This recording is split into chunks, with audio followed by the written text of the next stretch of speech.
Hello दोस्तों, welcome back to the channel Srishti study point. और आज हम पढ़ेंगे ईवीएस यानी कि एनवायरनमेंट से संबंधित बहुत महत्वपूर्ण टॉपिक। जी हाँ, पर्यावरण बचाव हेतु प्रमुख आंदोलन पढ़ेंगे। अगर जिस भी एग्ज़ाम में यानी कि वनडे एग्ज़ाम, जो कॉम्पिटिटिव एग्ज़ाम जो भी होते हैं, उनमें अगर एनवायरनमेंट है सिलेबस में, तो इन आंदोलनों से संबंधित एक ना एक क्वेश्चन ज़रूर आता है दोस्तों। बहुत इम्पोर्टेंट है, इन्हें बहुत ध्यान से पढ़िएगा। और आज मैं इसके बारे में आपको पूरी जानकारी दूंगी और वीडियो में बने रहिएगा दोस्तों। वीडियो अच्छी लगे तो लाइक कीजिएगा, चैनल पर नए हो तो सब्सक्राइब कीजिएगा। चलिए दोस्तों शुरू करते हैं। तो आपको देखिए यहाँ पे दिख रहे हैं दोस्तों, 4 आंदोलन हैं जो बहुत महत्वपूर्ण हैं। और ये जो चार्ट है ये घटना चक्र की बुक में दिया था, तो मैंने सोचा आज इससे ही पढ़ा जाए पूरा कि चारों आंदोलनों के बारे में। तो इसमें तो थोड़ा ब्रीफ में दिया है, कम ही दिया है, और मैं आपको पूरा इसमें डिटेल में बताने वाली हूँ। तो दोस्तों वीडियो ध्यान से सुनिएगा। देखिए, सबसे पहले हम इनके नाम पढ़ लेते हैं। जी हाँ, पहला है चिपको आंदोलन, दूसरा है नर्मदा बचाओ आंदोलन, तीसरा है एपिको आंदोलन और चौथा है साइलेंट वैली आंदोलन। ठीक है, तो यहाँ पर मैं बता दूँ, ये जो एपिको लिखा है, एपिको का मतलब भी चिपको होता है साउथ में। ठीक है, तो ये आंदोलन, चिपको आंदोलन, दोनों आंदोलन, एपिको और चिपको आंदोलन, दोनों का जो है पर्यावरण के बचाव से संबंधित जो उनका विरोध करने का जो तरीका था वो एक सा ही था। ये मैं आपको बता दे रही हूँ पहले से। तो पहले पढ़ते हैं दोस्तों चिपको आंदोलन पूरा डिटेल में कि क्या क्या इसमें था और किन किन लोगों का इसमें रोल रहा। ध्यान से सुनिएगा वो वीडियो दोस्तों। मैंने कोशिश की है कि आपको ज़्यादा से ज़्यादा जानकारी दे सकूँ।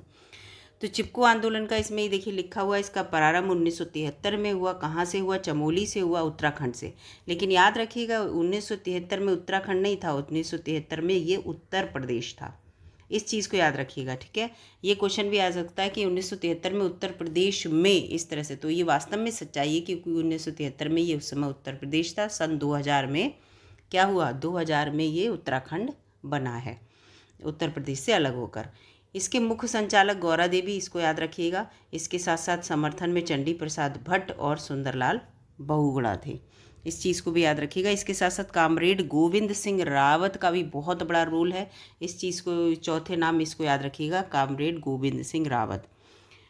ये क्यों आंदोलन हुआ था? ये आंदोलन हुआ था पेड़ों की कटाई को रोकने के लिए हुआ था, और इसमें बढ़ चढ़कर महिलाओं ने हिस्सा लिया था। इस चीज़ को याद रखिएगा क्योंकि सबसे बड़ा रोल इसमें महिलाओं का ही रहा। जब भी पेड़ काटने की बात आती थी, यानी कि वन विभाग अगर पेड़ काट किसी पर्टिकुलर जगह पर, यानी कि चमोली के क्षेत्र की बात है ये, तो पेड़ काटने की बात करते थे तो महिलाएं जो थी एक दूसरे का हाथ पकड़ कर पूरे पेड़ से चिपक जाती थी, 4-5 महिलाएं जो हैं, जिससे कि वो पेड़ फिर कटते नहीं थे। ठीक है, और इसके साथ साथ इसमें यह है कि लगभग जो वन विभाग ने उस समय बात की थी, 1973 की बात है, कि 2400 पेड़ जो थे वहाँ के एरिए से काटने थे। 2400 पेड़।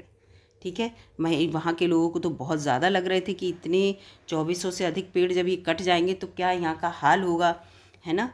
तो इस वजह से इसका विरोध हुआ और काफ़ी हद तक ये जो आंदोलन था, चिपको आंदोलन, ये सफल भी रहा। क्यों रहा सफल? ये ध्यान से सुनिएगा दोस्तों, क्योंकि इसी 1973 के आंदोलन की वजह से 1980 में वन संरक्षण अधिनियम बना था दोस्तों। ठीक है, 1980 में वन संरक्षण अधिनियम बना था। इस बात को बिल्कुल मत भूलिएगा क्योंकि ऐसा क्वेश्चन आ सकता है कि किसकी वजह से। तो 1980 में वन संरक्षण अधिनियम बना था, इसको याद कर लीजिएगा। और इसके साथ साथ एक और इसमें बात जोड़ी गई थी। जी हाँ, पर्यावरण मंत्रालय का जो गठन है वो भी इसी आंदोलन की देन है, इसी आंदोलन की वजह से। ठीक है, तो उस समय जो तत्कालीन प्रधानमंत्री जी थी इंदिरा गांधी, उन्होंने 15 वर्षों के लिए यहाँ पर पेड़ काटने की बात को जो था रोक दिया था कि 15 वर्षों तक यहाँ से कोई भी पेड़ नहीं काटा जाएगा चिपको आंदोलन में।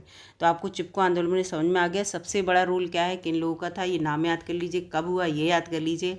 महिलाओं का बहुत बड़ा रोल था। उसके साथ साथ एक तो वन संरक्षण अधिनियम 1980 में, और पर्यावरण मंत्रालय का गठन ये इसी वजह से हुआ था, इसको याद कर लीजिएगा।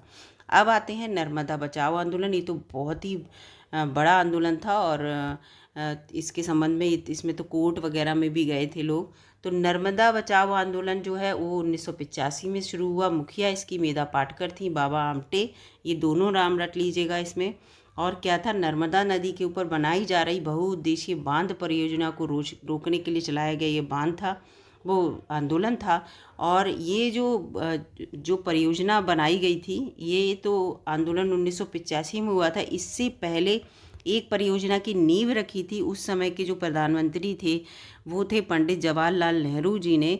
तो उन्होंने जो बांध का नाम था वो था सरदार सरोवर बांध, ठीक है, याद रखिएगा, सरदार सरोवर बांध। और उस पर में 1961 में नेहरू जी ने, यानी कि पंडित नेहरू जी ने नींव रखी थी कि हाँ यहाँ पर ये बांध बनेगा। और इस बांध से क्या था दोस्तों, इस बांध से 3 राज्यों को फ़ायदा था, गुजरात को, मध्य प्रदेश को और राजस्थान को। नर्मदा नदी जो है वो मध्य प्रदेश में है, ठीक है।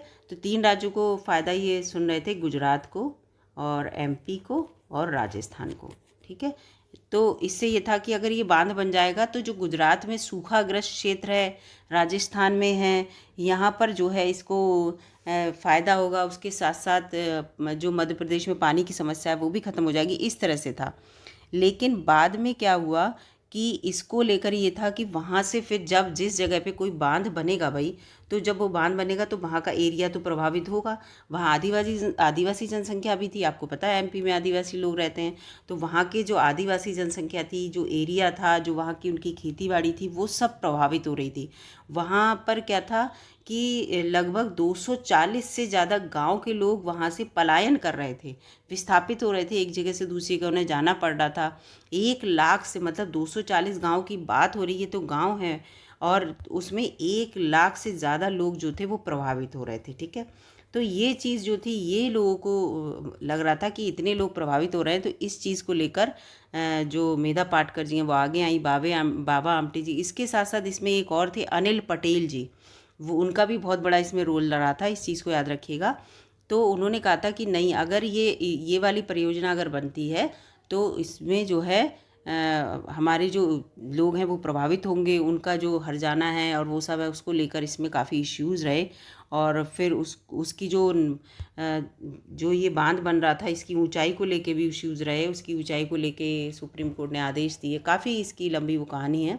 तो वो जो बांध है वो आज भी जो है कोर्ट की वजह से पेंडिंग में है। लेकिन ये माना जा रहा था कि अगर ये बांध बन जाता तो ये जो 3 राज्य हैं मैंने आपको बताया, राजस्थान, मध्य प्रदेश और गुजरात, इनके पानी की समस्या को दूर करने का उद्देश्य था सरकार का।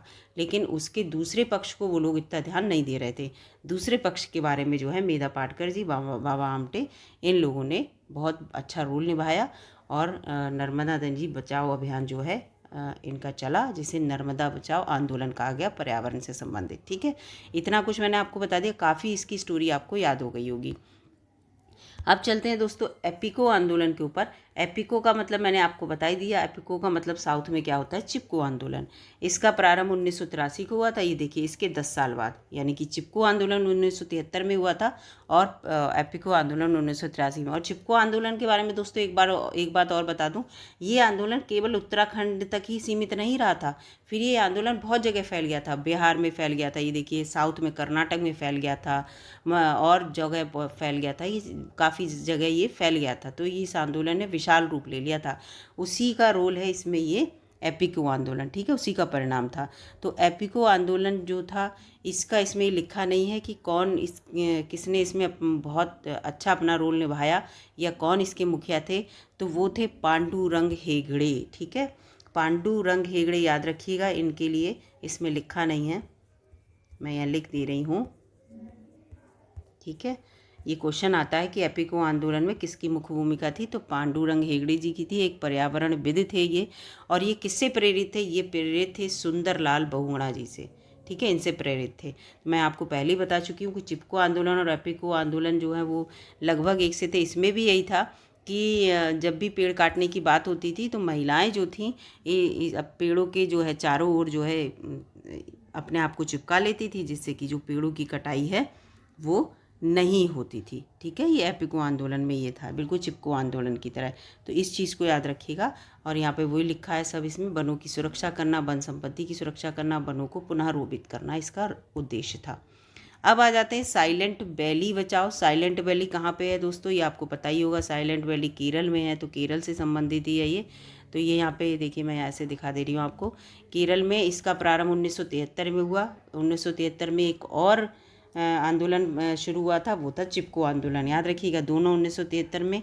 और इसमें जो थी उन उद्देश्य क्या था, उद्देश्य जो था वो था कुंती पुंजा, जो वहाँ पे दोस्तों ये एक नदी थी, है ना, कुंती पुजहा कह लो चाहे उसे, चाहे कुंती पुजहा लिखा है यहाँ पर। और वैसे इसे दूसरी तरह से ऐसे भी लिखते हैं दोस्तों, मैं आपको बताऊँ, यहाँ पे ऐसे लिखते हैं कुंती पुजहा, ठीक है। तो दोनों तरह से इसको लिखते हैं, कंफ्यूज मत होइएगा, कहीं कहीं आपको कुंती पुजहा लिखा हुआ भी मिलेगा। और ये जो है केरल का पालघाट का क्षेत्र है, आपको पता ही है, शांत वैली जो है केरल के पालघाट क्षेत्र में है। तो यहाँ पर एक विद्युत परियोजना बननी थी, ठीक है, याद रखिएगा। एक विद्युत परियोजना इस कुंती पुजहा नदी पर बननी थी, जो कि केरल के लोगों के लिए क्या था कि ये बहुत खतरनाक साबित हो रही थी। ये माना जा रहा था कि अगर ये जल विद्युत परियोजना यहाँ पर बन गई इस नदी पर, तो यहाँ पर जो है लगभग 9 किलोमीटर क्षेत्र तक का जो लोग हैं वो पानी में डूब जाएंगे। काफ़ी, 9 किलोमीटर बहुत हो गया दोस्तों। 9 किलोमीटर के लोग जो थे उसके पानी में, जब ये बांध बन जाएगा और जब उसका पानी रोका जाएगा या छोड़ा जाएगा, जब भी सिचुएशन होगी, तो वहाँ के लोग डूब जाएंगे, वहाँ इतनी बाढ़ आ जाएगी।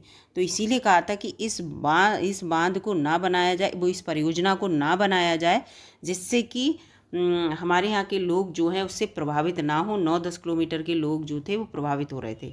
और वास्तव में ऐसा हुआ। ये जो केस है वो कोर्ट में गया, और कोर्ट में जाने के बाद इसका विरोध हुआ। फिर सरकार ने क्या किया, 1982 में, ये 1973 की बात है, काफ़ी लंबी लड़ाई लड़ी।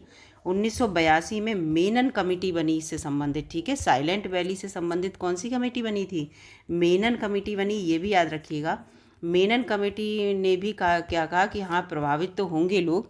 और फिर क्या हुआ कि इस योजना पे जो है रोक लगा दी गई, और फिर ये जो डैम बनना था इस कुंती पुजहा नदी पर, इसको रोक दिया गया, रद्द कर दिया गया, और यानी कि साइलेंट वैली जो थी वो बच गई।